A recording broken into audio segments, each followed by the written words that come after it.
Hi everyone, welcome back to the Power Leader podcast. In today's episode, I have the honor of hosting MK Palmore. He is a leader shaped by high-stakes environment, a former US Marine Corps captain, and a retired FBI executive. He brings more than 30 years of operational, investigative, and strategic experience to the global cybersecurity landscape. Across every chapter of his career, from leading Marines to directing cyber operations at the FBI to advising Fortune 500 organization, his leadership philosophy has remained consistent, calm under pressure, accountable in action, and unwaveringly focused on outcomes. Today, he continues to shape the industry as a global keynote speaker, angel investor, and strategic advisor committed to elevating leaders and strengthening organizational resilience worldwide. His leadership journey and service-driven approach make this conversation especially meaningful. Let's welcome MK Palmore to the Power Leader podcast. Welcome, MK. Thank you very much. I appreciate you taking time to go through that introduction. Very much appreciate it. Thank you. Thank you so much for being here, MK. I want to start at the beginning of your evolution as a leader. How did your leadership philosophy shift? I'm not sure my leadership philosophy has shifted putting up my own shingle, but I am certain that there is a now hyper emphasis around the subject of, the focus of building culture. I've always thought that the culture that's built is the responsibility of the leaders to nurture that culture and to create an environment where the people working in that organization feel as though they're both being nurtured from a professional standpoint, but also that then in turn prompts them to invest in the productivity of the enterprise that they happen to be working for. And I feel like that's a little bit of a gap that I saw in the technology space, certainly as I worked through, my time at two Fortune 500 companies. So as I think about the culture and I think about what I need to become as a leader now, running a business where I have, a handful of employees working with me, trying to bring impact to clients in the SMB and public sector space, I think about the responsibility that now falls on me to build a culture where I am emphasizing the things that I thought were important when I was not the builder of the culture or the organization. And now, instead of talking in theory about what should exist, I actually have to do it in practice. And I have to hold myself accountable to that day in and day out to make sure that folks are getting out of the experience what they expect to get out of the experience. At the end of the day, I want people to walk away from their time working with me on projects or working for Apogee Global. I want them to walk away feeling as though they were professionally nourished during that time. And it's my responsibility to make sure that that happens. Very nice, MK. Of course, culture is one of the important aspects of any organization because it can build or break organization. You mentioned that you want your professional to go out of the organization with the fulfilling professionalism. How do you lead differently in an environment where you had to set up an organization from scratch? So, most founders that are listening to this will resonate with them.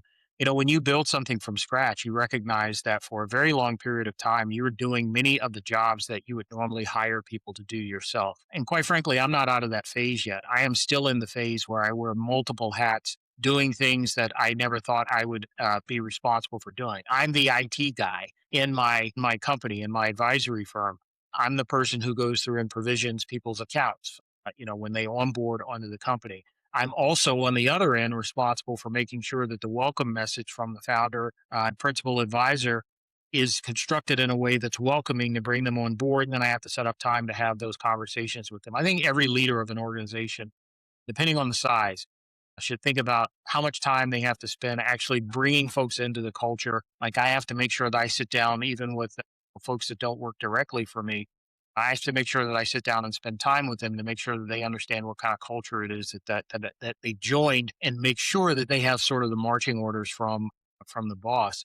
And that happens in any environment. I do think that the bigger an organization becomes, the more challenged you get with that concept and idea. But I think it's incumbent upon leaders to find ways to keep in touch with every level of the organization. And there are a myriad of ways that you can accomplish this. And it does require some intentionality on the part of the leaders, but I think it's well worth it in the end. That brings us to a deeper reflection, culture, which leads to trust. When trust is the product, leadership takes on a different meaning, right? So, what do you believe most leaders misunderstand about leadership? Well, if we're taking into account trust, I think the thing that most leaders misunderstand about leadership is that it's all about pouring into your people. Even the time that I spent in the U.S. Marine Corps was one that was focused around mission accomplishment. In other words, everything that you need to do is about accomplishing the mission, and that is right for that environment.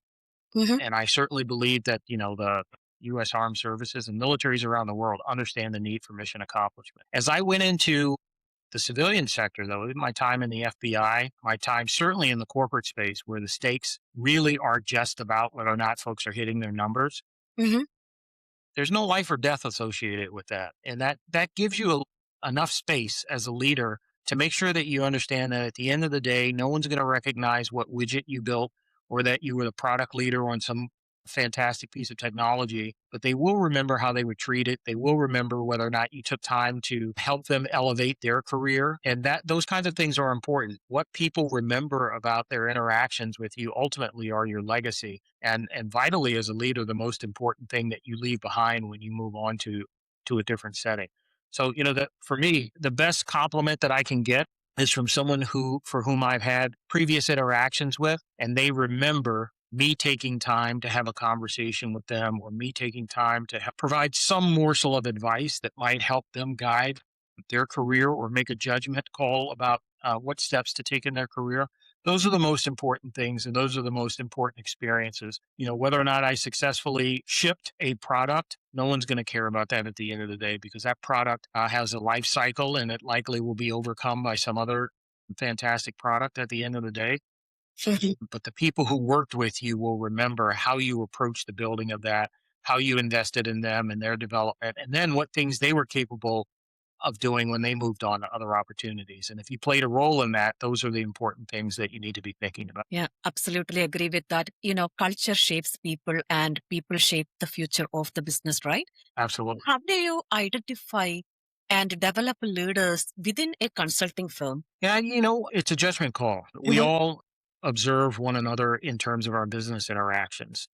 For instance, an example might be understanding that someone who's hired on as in one role might be better suited for execution in a completely different role. I, of course, because I'm at the beginning stages of building a business, I have the flexibility to move people around and to give them an opportunity to find the place that's best suited for them. One of the Yes. things I saw firsthand in the corporate setting that I recently had at a Fortune 5 company. One of the things that I saw was that when people were hired on in particular roles and weren't necessarily successful, or were highly successful, but it just come to the point where they were ready to move on to something else, there was no flexibility in the ability to actually move on and to go do different jobs. I think that's stifling to people.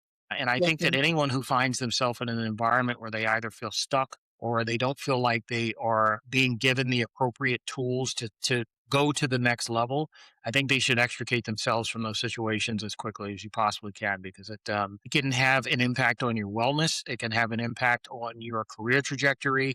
Sure. No one should sit idle for too long in something that's not helping them to grow. And you've heard the old adage before. I'm sure you should take on jobs and responsibilities that force you to grow. Yes. You should look at a job opportunity, and among the requirements of the job, there should be a couple of things that you've never done before or are quite, possibly unsure as to whether or not you're capable of doing them. And then you should step in fully and execute and grow and develop and learn how to do those things. If you're taking on a job where the job requirements are exactly what you've done before in some other role and position, you might be happy for a short period of time, but I guarantee you're going to get bored pretty quick. Once you hire a right candidate and you mentor them, guide them, and once those leaders emerge, behaviors become the real currency, right? So, in your perspective, what behaviors do you reward in your organization and what behaviors do you correct immediately? The behaviors that I try and nourish are a sense of action. I have always had a Mhm. bias towards action, and I am particularly interested in nurturing and developing people who I see at least a morsel of that. Getting things done is a skill that we should nourish more in the corporate environment. Nothing gives me more pause than seeing someone suffer from paralysis based upon an inability to decide or actually make a decision and act on something. And I think that causes all kinds of issues, especially in team environments. And I think that there should be a bias towards action. And I try and identify folks that I see that have that requisite skill, and I put them in charge of things because that bias towards action means that ultimately things are going to get done. So that's something that I particularly nourish. The flip side of that is indecision. I am not a fan of indecision. And so where I see people grapple with the ability to make even small decisions, that's something that I try as best I can as a leader to develop out of people. But sometimes you find that folks are stuck in their ways as it relates to that kind of developmental capability. And maybe they cannot be salvaged, but I'm trying to build a team of people who have a bias towards action. Sure thing. Yeah, you mentioned about the indecisiveness, and all those behavioral standards tie directly into how decisions get made, right? Because when you are in a leadership positions, the ability to make quick decisions and right decisions is very important. So, are there any frameworks guide your decision making as a CEO? I wouldn't say that there are frameworks. There's the experience that I've had as a leader. I come to the table in any one particular situation with more than 30 plus years of professional experience. I've failed a lot during the course of a 30 plus year career. So I've learned a lot from my experiences. And the framework that I follow is one where I try not to make the same mistake twice. Sure. I try and learn from situations, and I go into every situation understanding that I am not the person who knows everything about anything. Mm-hmm. And so I have to leave room in any engagement, even though I come to the table with a vast amount of experience. I have to leave room in any engagement that I'm going to learn something that I didn't know previously. And then my remit is to incorporate those learnings as I move forward and to then eventually benefit from them. And again, try and avoid making similar mistakes in the future. And, decision making becomes even more critical when the business is growing fast. So, how do you stay grounded during those period of acceleration? So I've only witnessed that kind of acceleration in large corporate environments. I haven't yet experienced that as a business owner. Okay. One of the things that I see is a bit of a challenge is as you expand exponentially, you feel like you're on a rocket ship. Things are changing rapidly. I think Hmm. that the closest analogy I have in terms of the experiences that I've had from a professional experience were my time at Palo Alto Networks. I felt like the entire time I was there that I was on a rocket ship. Things were changing fairly frequently. There were acquisitions that were happening fairly consistently. There was changes in the market in terms of the cybersecurity landscape that required that company to then pivot or make changes to their approach to security. And because things were changing so fast, the technology was changing very quickly. I think one of the things that's a challenge for a workforce like that is keeping everyone up to speed on the changes in the technology so that they can all be appropriate ambassadors for what's happening with the company. And oftentimes, I see some companies struggle with the ideas as they're accelerating. Only a few select people are brought on board with the strategy. So you have to create a global strategy and then make sure that every team member is on board with on the execution of that strategy and what it is. That requires you to reiterate the strategy fairly frequently and then make sure that you take the steps to enable your workforce that they feel as though they're not just along for the ride, but participating. When there is a rapid growth and change like that, are there any specific things or the guidelines or framework that you use to motivate your team? Yeah. Well, first of all, recognize that you're in that moment of Mhm. rapid growth. I think that one of the big mistakes that you can make as a leader is not taking time to recognize that you're growing, things are changing rapidly, and that requires you as a leader to be even more thoughtful about how it is that you engage with your employees. And so that thoughtfulness, understanding that if you feel as an executive, Mhm. if you feel the imbalance of growth and scale and the rapidness of it, imagine what it feels like to someone who's one or two levels below you Sure. or multiple levels, like a new entrant to the company. I always say, change happens in different ways for where you happen to be in the organization. If you're part of the executive leadership, you're experiencing change in a way that's very different from someone who just joined the organization recently, and everyone in between. And there's a step down effect that happens that ensures that folks at the lowest level are experiencing the most volatility that they've ever experienced. And it's incumbent upon leaders to take time to recognize that shift in volatility and make sure that folks at every level, again, feel as though they are a part of this change, feel as though they have a role in the change, which is super important. Make sure that they understand where you are all headed as an organization. You may not ever reach the destination, but you have to identify what that looks like for people in terms of vision and then nourish that vision each step along. Think completely agree with that. And I do have some experiences like that. Some years ago, I was under a manager who never communicated organization level strategy to everybody, and there will be breakdown task, and employees doesn't know what is this task about, why are we doing this, and how is it going to impact the organization or the revenue or the how are we contributing to the higher level organization strategy and goal and vision. There is often a gap between technical leadership and business leadership. I have seen that.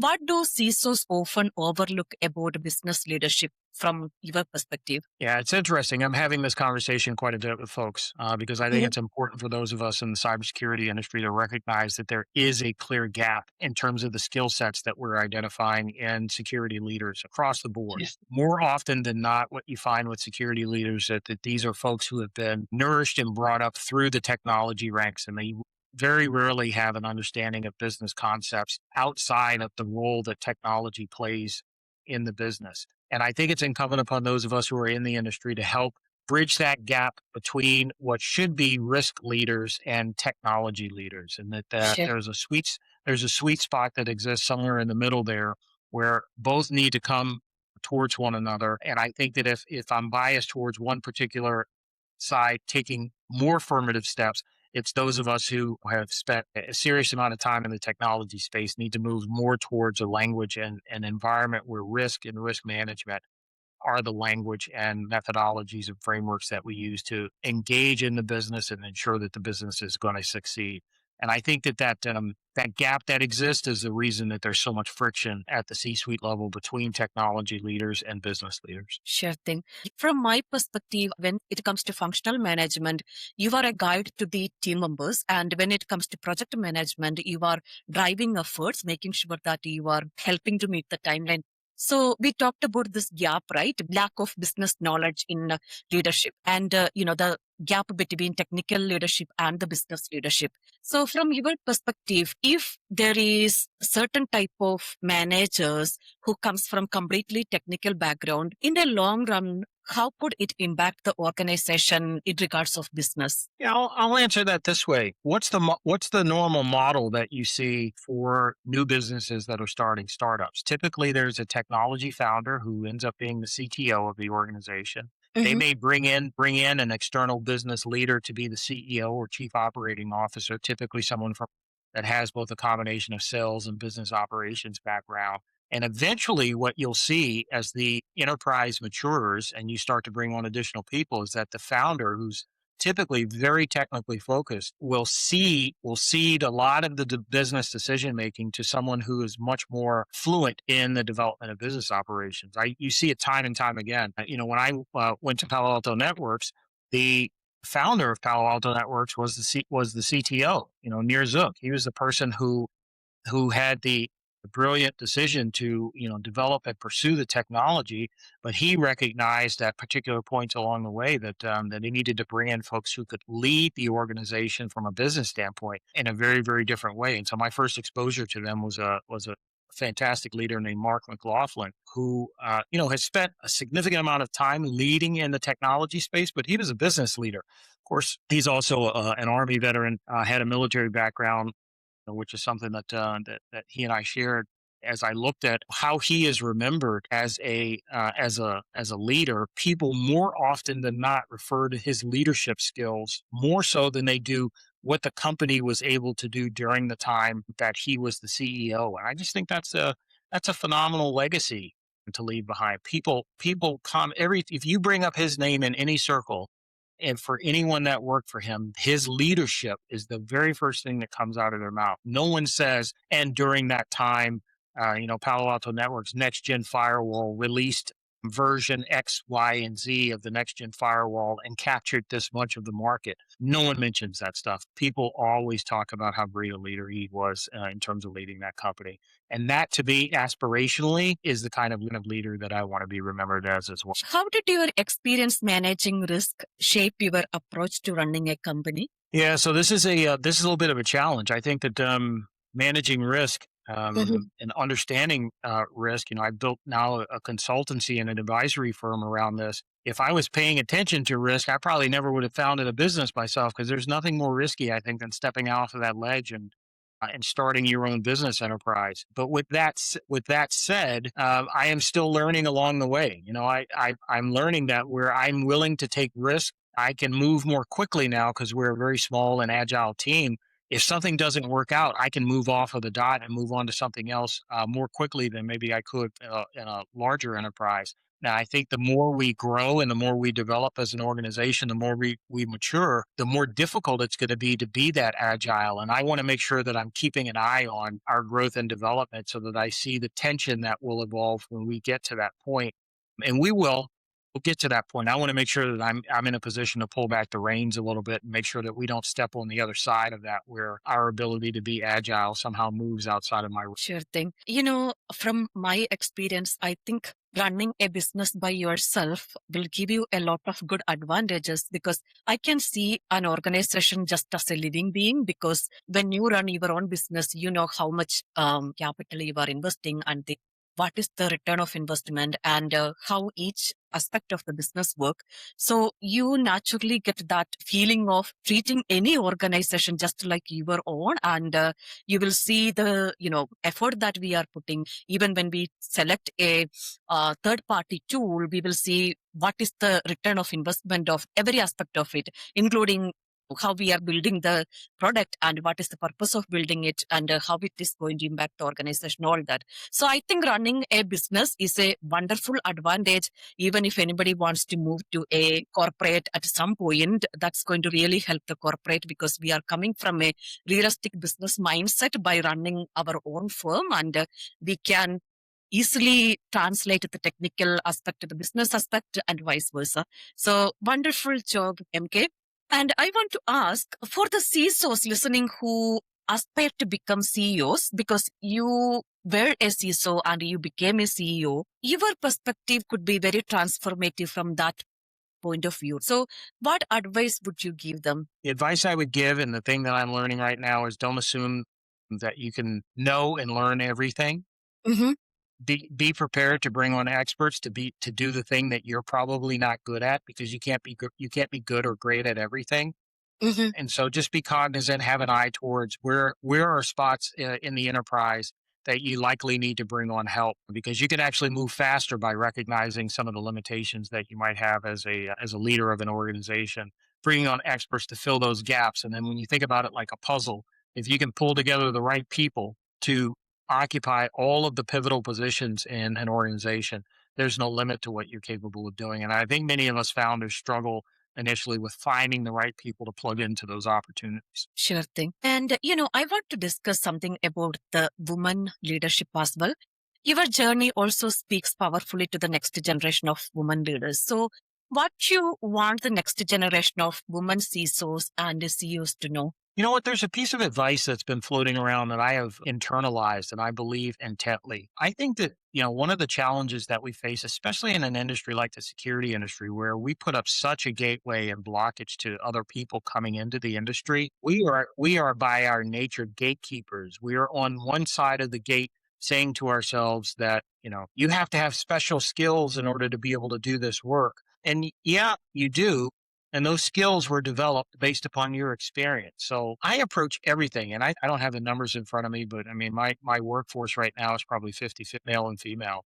Very That's nice. intentional. That's intentional. Like I want to make sure that I'm bringing in sort of this clear diversity of thought while not relinquishing the responsibility I have to hire people who are highly capable. I'm just very intentional about matching capability along with the idea that I want to have a workforce and be representative of an idea where anyone thinks that they may be able to come and contribute to what we're doing. Nothing's more disappointing to me than to see what I believe to be sort of a stale profile Mhm. of a company that has very little in the way of diverse thought leadership in terms of the executives of the company. And it doesn't mean they won't be successful, but Mhm. my proposition is you will be even more successful by increasing the optic of which you go about identifying talent to bring into your Sure. organization. Yep. Awesome. MK is something that I have seen in the industry. Because of the name of diversity and inclusion, I have witnessed that organization hire people from minority backgrounds, women, things like that. But deep inside, the real opportunities are not provided. It's just in number. So what do you think about that? What do you think about the real authentic diversity and inclusion should look like? Yeah, I mean, first of all, I agree with your statement. I think that in practical terms, what we've seen at the end of the day, after all of the emphasis that was placed on diversity and inclusion, I don't think that the needle was moved very much around how we attempted to transform the technology space. And I think that lots of people have to take responsibility for that, mostly the leadership of these large scale companies who I think at the end of the day, they're responsible for sort of creating the culture of the industry and rewarding a particular type of behavior. And I think that because we've allowed folks who didn't really understand the issue take over the narrative around what it means to build a diverse workforce, I think that we found ourselves essentially again not making very much progress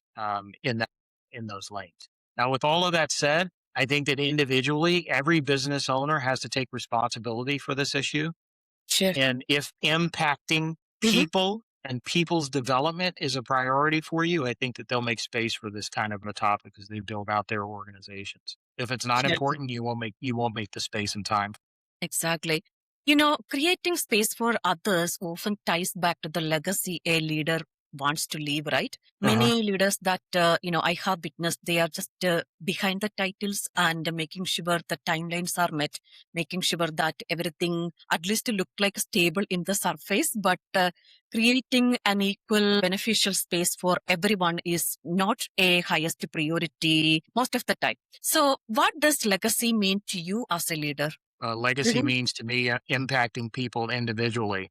Mhm. In a team of 20 people, I would much rather what I call success, walking out the door, having led, large scale teams. What I call success is having even a handful of individuals remember the time that you took in order to nourish and pour into them in terms of them being individuals, or the time that you took to help them through a particularly challenging or difficult part of their own progression. That's the legacy that you want to leave, that you prioritized the impact that you could have on individuals as a part of who it is that you were for the time that you spent at any one particular organization. Those are the people who are going to be remembered. And it's interesting how, if that is a focus of yours, as I mentioned in the story I was telling about Mark, if that is a focus of yours, lots of people will remember you for that particular characteristic. Nothing more disappointing than walking through or working in an organization where the executives don't take time to recognize the impact that they have on folks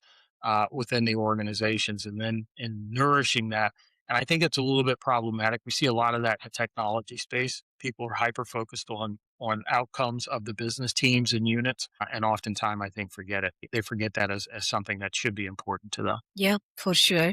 Legacy, I think, is shaped by the lessons we learn along the way as well. So I became who I am today and why I am doing this based on a lot of lessons that I had to go through in my career journey and personal life as well, especially the hard ones. What is a leadership lesson you learned the hard way, if there is anything that you can remember and share with the audience? Yeah, no, I've actually already teased this out, that the leadership lesson that I had to learn the hard way is that the focus needs to be on people and not the mission. Because in Yeah. focusing on your people, you will absolutely accomplish the mission. So it's a little bit about flipping the coin over and looking at the opposite side of it. The mission will get accomplished as long as you are concentrating on the development of your people. And as we close, I want to bring it back to the essence of leadership itself. If you could give one piece of advice to someone who wants to lead at the highest level, what it would be? That advice would be to maintain a student mentality about leadership.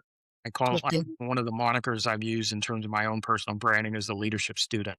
And I, Okay. I title myself that way because I believe there's no end to this journey of developing yourself as a leader. There's only the next experience and what you Welcome. gather from that experience. And so having a student mindset, I call it a growth mindset, I guess, across many circles. Having that mindset that it's a discipline that is learned through experience and iteration, and that you never actually get to the end of the journey. Thank you, MK. Talking about the student mindset, do you have any book that you can suggest to the audience? Books that I think any book that helps you to understand that you are on a journey, probably both personally and professionally.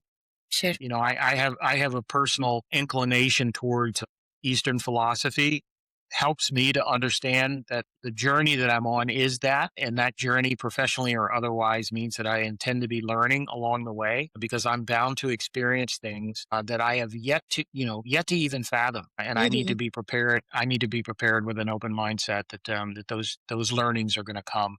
And so, while I say that works for me, I know that, Mhm. not everyone's into reading about or listening to podcasts associated with Eastern philosophy, but it seems to be pretty helpful for me in terms of digesting the Sure. evolution of both my personal and professional life. Very nice. And thank you for sharing your wisdom with such clarity and generosity. And for everyone watching, thank you for being here and sharing the space with us. Your presence is what make this conversation matter. Thank you.